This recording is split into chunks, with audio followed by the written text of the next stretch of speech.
Assalomu alaykum azizlar, sizlar bilan doktor Jonzoqov. Bugungi mavzuyimiz juda ham dolzarb mavzulardan bittasi. Bu nog'ora pardani o'sha shapat yoki tayoq yeyish natijasida tekshirish haqida gapirib o'tmoqchi edim. Aynan mana shunaqa bemorlar oxirgi paytlarda juda ham ko'p bizga murojaat bilan qilishyapti. To'yish vodiydan va albatta mana bu Xorazm, Qoraqalpog'istondan ham juda ham ko'p murojaat bilan chiqishyapti va biz bugun mana shunga oydinlik kiritib o'tmoqchi edim. Demak, ko'pchilik o'sha lateks qo'yapti, qo'ydiryapti to'yish yoki bir qanaqadir o'sha nog'ora pardani qo'yib yuborish mumkin degan narsalarni aytishyapti. Mana shu yerda aniq nima qilish kerakligini aytib o'taman. Demak, nog'ora pardani o'sha siz demak tayoq yedingiz, tayoq yegan paytingizdan keyin qulog'ingizdan qon oqdi, lorga borgan paytingizda nog'ora parda teshilganligini aytyapti. Xo'p, nog'ora parda qayta tiklanishi mumkinmi? Ha, tiklanishi mumkin. Faqatgina uni hajmiga bog'liq. Ya'ni yirtilgan narsani hajmiga bog'liq bo'ladi. Nog'ora pardani 100% tiklanib ketishi.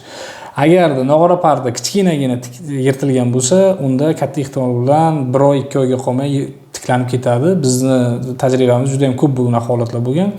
O'sha uxacheska bilan teshib qo'yadi yoki o'sha gugurt cho'ki bilan ili qanaqadir bir demak metal kalit bilan teshib qo'ygan momentlar ham bo'lgan va ular tiklangan juda ham tez, 1 oy 2 oyga qolmay. Lekin shunaqa vaziyatlar bo'ladi, juda katta qismi teshilib ketadi. Misol uchun nog'ora pardani agarda biz 4 ta kvadrantga bo'lsak, 4 ta kvadrantida ham teshik bo'lishi mumkin. 4 ta kvadrantida ham teshik ko'rinadi va o'sha teshiklarda aynan ana shu teshiklarda demak bitishi juda ham qiyin bo'ladi. Bunaqa holatda nima qilish kerak? Bunaqa holatda birinchi navbatda albatta quloqqa suv kirmasligini ta'minlash zarur bo'ladi. 100% suv kirmasligi kerak va asosiy masala bu bo'ladi albatta o'sha iloji boricha quloq oqmasligini ta'minlash kerak. Ya'ni shamollagan paytingizda cho'zib yurmang. Siz nog'ora pardangiz teshilgan, ya'ni udar natijasida nog'ora parda teshilgan, siz shamollayapsiz, misol uchun shunday vaziyatlar ko'p, deydi erkaklar ayniqsa, deydi o'tib ketadi, burun piqillab yotadi, o'tmaydi. 3 kunlab, 4 kunlab, bir haftalab yuraveradi va shu payt qulog'iga asorat berib oqib qolishi mumkin. Quloq oqyaptimi? Aytib qo'yay, u yerdagi epiteli yana zararlanadi va natijada nog'ora parda bitmaydi. Bu ikkinchi masala. Va eng asosiy masalalardan bittasi albatta nog'ora parda teshilgandan keyin siz 100% shunday qulog'ingizdan qon oqdimi, katta ehtimol bilan tushuningki nog'ora parda teshildi. Teshilgandan keyin siz 100% doktorga murojaat qilishingiz shart. Uchinchi asosiy qilinish kerak bo'lgan ish. Va o'sha yerda ma'lum bo'ladi. Kimdir o'sha lateks qo'yadi. Kimdir aytadi nog'ora pardani tiklash kerak deydi. Bitta narsani oldindan aytaman, biz hech qanaqa lateks ham qo'ymaymiz, nog'ora pardani ham tiklashga harakat qilmaymiz boshida. Ya'ni operatsiya yo'li bilan. Biz aytamiz, organizmni o'zini o'sha quloq pardani o'ziga imkoniyat berish kerak tiklanib olishiga. Bunga kamida qancha vaqt o'tadi desa, 6 oydan 1 yilgacha vaqt o'tadi. Ya'ni 6 oy 1 yil mobaynida kuzatish kerak bo'ladi va siz hech narsa yo'qotmaysiz bu yerda. Operatsiya qildirsangiz ham qaytib teshilib qolishi mumkin. Lateks qo'ysangiz ham xuddi shuni teshilishi mumkin. Bitmasligi mumkin to'yish. O'sha narsalar ham bor. Biz aytamiz, tabiiy o'sha anosi bilan nima deydi uni, tabiiy o'zi bitish kerak bu deb aytamiz va albatta bitishi uchun kerakli dori vositalaridan foydalanamiz. Bu yerda fizioterapiya 100% olinish shart. 100% olinish shart. Travmadan keyin, ya'ni travma paytida fizioterapiya deganda u qanaqadir bir elektroforez UVC nazar tutmayapman. Bu yerda o'sha quloqni oziqlantiradigan dori vositalar nazar tutyapman. Aynan bizda bor shunaqa demak fizioterapiyalar o'sha quloqni nog'ora pardani oziq moddalar bilan ta'minlab o'sha tezroq tiklanishiga sharoit yaratadi. O'sha epiteliyni tezroq o'sishiga imkoniyat yaratadi, shunaqa holatga olib keladi. Keyin albatta undan so'ng o'sha kerakli vitaminlar, dori muolajalari, fizioterapiya va eng muhimi bu yerda stressdan uzoqroqda bo'lishingiz kerak, pokoy bo'lish kerak. tinchlik bo'lishi kerak. Har doim tinchlik, spokойствие bo'lishi kerak sizda.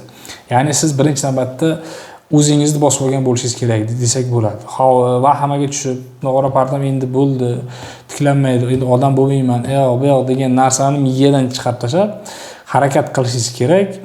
Siz demak o'sha yaxshi narsalar haqida o'ylashingizga. Bir voqeani aytib beraman. Bizni bir bemorimiz bo'lgan, tojikistonlik, Panjikentlik. U ayolga aytgan edim, biz haqimizda o'sha odziv bering degan paytimda yo'q degandilar. Aynan shu videoni ko'rayotgan bo'lsangiz, opajon, kommentariyada yozib yuboring. O'sha bemorimizda ikkita qulog'i ham teshilgan edi va o'ng tomon qulog'ida teshik kichikroq edi, chapga qaraganda. Oldimga kelgan paytida aytganman, dorilar berdi, hamma narsani qildik va eng muhim bo'lgan jihatini aytdim. Ruhiyatingiz har doim sog'lom bo'lsin. Ruhiyatingiz doimo miyangizda shuni saqlangki, meni nog'ora pardam bitgan degan fikr kallangizda bo'lsin har doim deb aytdim o'sha ayolga. Va kayfiyatingizni ko'taring. Doimli xumuriy, bo'yni egilib turadigan ayol edi. Gavdangizni ko'tarib, chiroyli kulib yuring har doim. Chunki bu dunyoning tashvishlari agarda unga e'tibor bersa, insonni sog'lig'ini yo'qotib qo'yadi. Insonni sog'lig'ini sindirib tashlaydi deb aytgan edi. U ayol bor yo'q 92-yil, 33-34 yoshdagi ayol, hali yosh, juda ham yosh. 3 tagina bolasi bor. Shunday deganimdan keyin oradan 1,5 oy, 2 oyga yaqin vaqt o'tyapti, oldimga kelyapti. 10 quloq parda to'liq bitib ketgan. O'zini aytishi bo'yicha eshitishim yaxshilandi doktor birdaniga dedi. Ya'ni mana shunaqangi mo'jizalar ham bo'lib turadi. Rostini aytsam, bu quloq bitishi 50-50 edi, lekin mana bitib ketdi. Mana shunaqangi holatlar juda ham ko'p bo'ladi. Biz o'sha maksimalni sababini qilamiz va albatta nastroy beramiz bemorlarga. Nastroy.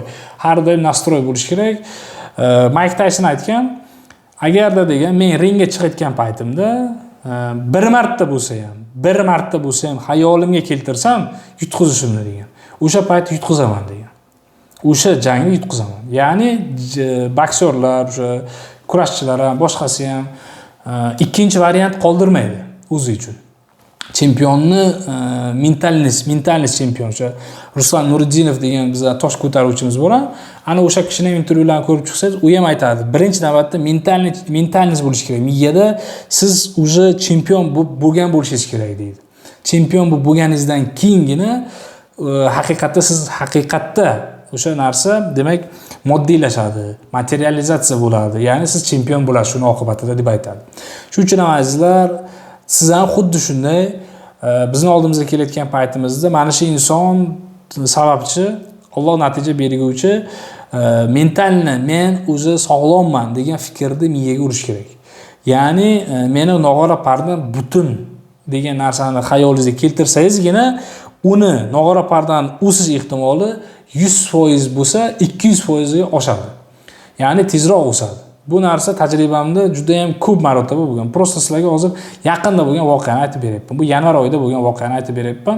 Lekin bunaqa holatlar juda ham ko'p bo'lgan tajribamda, boshqa holatlarda ham biz tushuntiramiz va tushuntirgan paytimizda aynan mana shunaqangi fikrlarga insonlargina yutadi. Demak, agarda siz urush janjal oqibatida o'sha quloq pardangiz teshilgan bo'lsa, marhamat bizning oldimizga keling.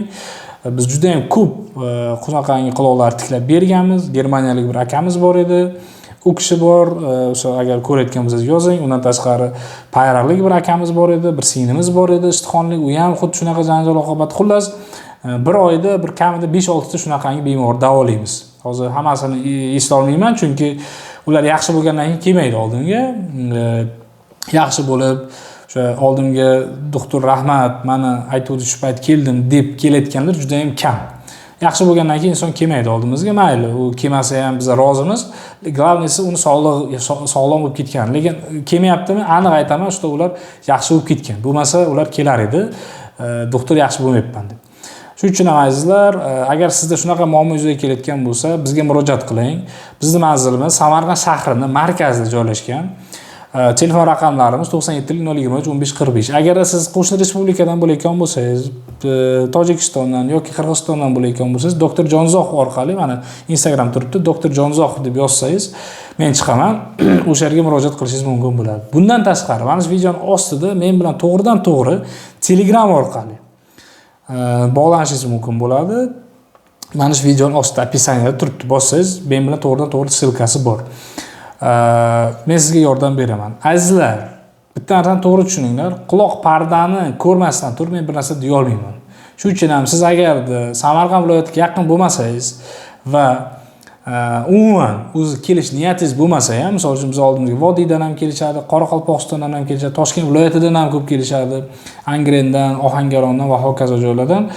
Agar kelish niyatingiz bo'lmasa, iltimos sizlardan telefon qilib vaqtimni olmanglar. O'zlaringizni ham vaqtingizni o'g'irlamanglar, meni ham vaqtimni xuddi shunday olmanglar. Marhamat, agar Samarqand viloyati atrofidan, Qashqadaryo, Jizzax, Navoiy viloyatlaridan bo'lsangiz va kela olsangiz, sharoitingiz pasayib qilsa, keling, biz sizga yordam beramiz. Dunyoni pulini olmayman. Maksimalni shu nima deydi, dorilarga, lecheniyalarga ketadi. Xudo xohlasa, albatta biz sizga yordam beramiz. Xavotir olmang. Pulingizni shilib olmaymiz. Men mana shu insof, vijdon sari aytibman bu gapni. Pulingizni yulib olmaymiz. Agarda sharoitingiz bo'lmasa, tushuntirsangiz sharoitim yo'q deb uyingizga ham yuborib yuborishimiz mumkin. Hech qanaqa muammo yo'q bu yerda. Lekin glavniysi iltimos, agar kelish niyatlaringiz bo'lsa-gina faqat kelinglar, telefon qilinglar. Biz sizlarga baholi qudrat 24 soat mobaynida telefon ishlab turadi, yordam berishga harakat qilamiz. Azizlar, sizning sog'lig'ingiz siz uchun muhim ekanligini yodingizdan chiqarmang.